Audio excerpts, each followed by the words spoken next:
بلکہ جو شخص خوشی کو منزل سمجھتا ہے وہ زندگی میں کبھی خوش نہیں رہ سکتا.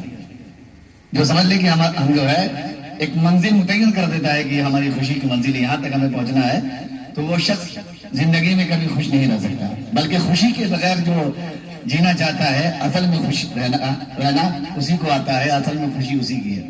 خوشی کی مثال تو کہا کہ جس طرح سے آپ چاندی اور سونے کو جو ہے کہا جس طرح سے آپ تپاتے ہیں اور تپانے کے بعد جو ہے اس میں جو کندن بنتا ہے، اس میں جو ہے روشنی آتی ہے، کہا کہ خوشی کا معاملہ بھی زندگی کے ساتھ ایسا ہی ہے کہ آدمی اس خوشی کو جو ہے، خوشی کا کام کیا ہے؟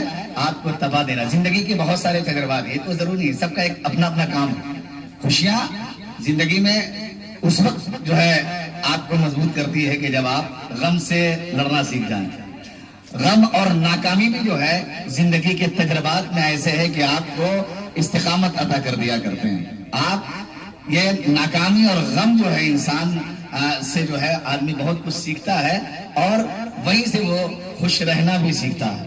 لہذا یہ چیزیں جو ہے خوشی کے علاوہ جو غم ہے اور ناکامی ہے یہ یوں ہی نہیں ہے، بلکہ یہ ناکامیاں بھی جو ہے خوشی کی علامت اور نشانیاں ہوا کرتی ہے. لہذا آپ اور ہم اس کو یاد رکھیں کہ خوش رہنے کے لیے جو ہے غم کا سہارا بھی ضروری ہے اور ناکامی سے گزرنا بھی ضروری ہے، تاکہ ہم اپنی زندگی میں اس کی تبدیلیوں کو سمجھ پائے اور ہم اپنے آپ کو خوش رہنا جو ہے